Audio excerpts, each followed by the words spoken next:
Hello, lovely learners. Welcome back to ALifeLearned. It's been a while. I've been keeping myself busy with life. Today, I'm here to share about the less fun parts of that busyness, I guess. I'm struggling a lot on how I want to word this. Struggling a lot in general in life. So, I've been learning a lot about the social welfare of Canada and of Ontario, and the history of the various policies and practices that have been taken in Canada to try and improve Canada's general social welfare and people's well-being within the country. And it's been really hard to see over and over the amount of loss and the amount of suffering that has gone on in history and that I have personally been a part of experiencing due to the political agendas of certain parties, and the focus at reducing deficit with seemingly no mindset to reduce exorbitant paychecks of politicians. Instead, in order to get rid of the deficit, which they did in the 90s, they increased the poverty rate of children by several percent, from I can't quite remember, so don't quote me as accurate, but it was something went from 13 to 18 or something. So, maybe it doesn't sound huge, but that's hundreds of thousands of people. That's hundreds of thousands of children living in destitution. Poverty means that they don't have enough. So I've been dealing with the weight of that and still trying to be driven to learn, because what I want to do is make change in those areas. But ultimately, learning those things just makes me feel that it's so easy for the government and for politicians who've never seen me before and never will know of my existence to outright screw me over and make my life genuinely much more difficult than it needs to be, because they have no perception of what they're actually doing. They only have their own perception of their goals, and the impact on others, I guess, is so removed from them that they find these acts easy.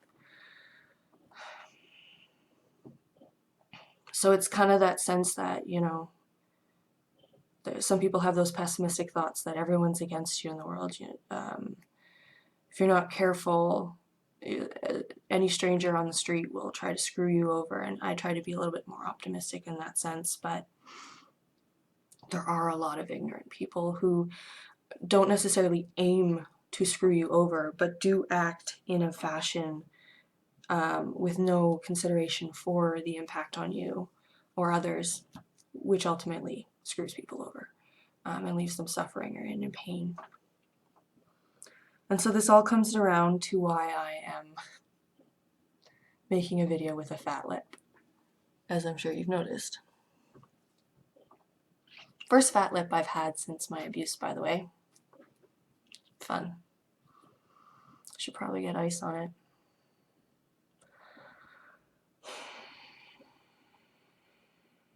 So it's really difficult to feel like through the ignorance of the government, they can cause a lot of suffering in my life and loss. And through the ignorance of strangers and even friends sometimes, they can cause the feelings of discrimination, exclusion, loss. Microaggressions cause that a lot, and you just don't realize you're doing it. Strangers especially, though, of course. And then there's the reality. Here come the waterworks. God damn it. There's the reality that your family can do it to you too.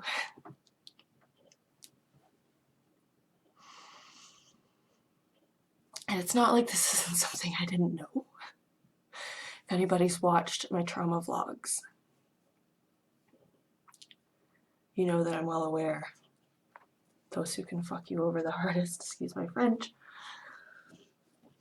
is your family, because you're the most vulnerable to them. But I've just had a very recent experience of my cousin choosing to not talk with me about a misunderstanding, and she has a lot of resentment and a lot of pain against me for things that have been going on for years, and she doesn't communicate. She hasn't talked to me about them, and I've tried, but you can't force the horse to drink, right? Lead her to water all you want. And so her perception is that I have ignored her suffering, and that I'm always asking too much of her, and that I don't care about her. Though any calm, logical person would read through our messages and see that as soon as I explained myself on one point, she jumped to a new point of anger. So there's some determination there to maintain her anger. And I probably should have respected giving it some time, but I'll just be frank about it. I have lent her a lot of money. Even though I don't have very much myself, I'm really good at managing my money. And there's been a couple times, I think I mentioned in my trauma vlogs, that I've been fortunate to get sums through the Criminal Compensation Board for my abuse, which helped me live, a bit above my usual shitness for a while. I was able to supplement my income and spread it out for quite a long time. And so when she was in need, when I had those extra funds, I helped her a lot. And she promised that she would pay me back. And I know it's just money, and I don't think it's actually the money that bothers me, to be honest, although I am pretty fucked because I don't really have much. It's the fact that I trusted her. And that because she insists that I have hurt and defiled her so much, or betrayed her so much, not that she'll allow me to talk to her about it or communicate at all. I think I didn't mention, but she's blocked me on everything.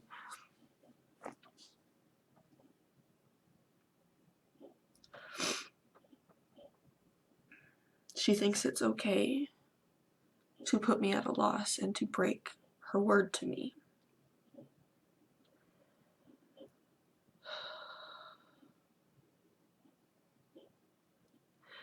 And so it just hurts because I don't operate like that personally. It doesn't matter.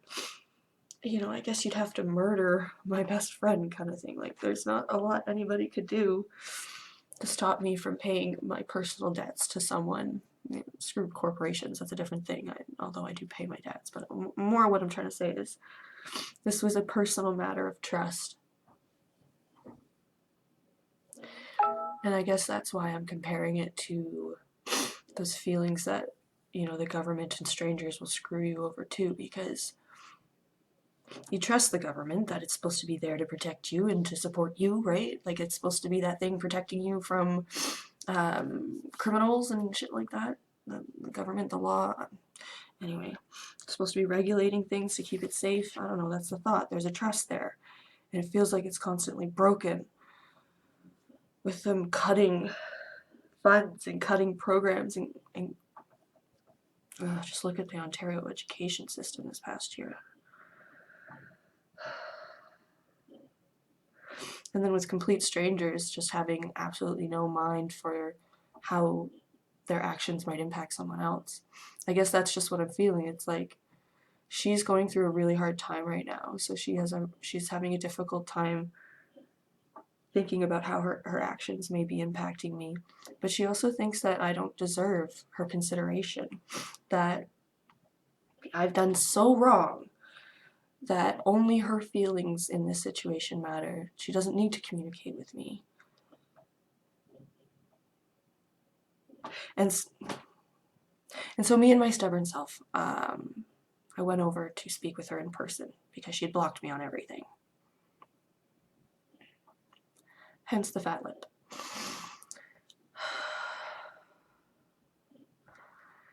I'll never have the money to straighten these teeth.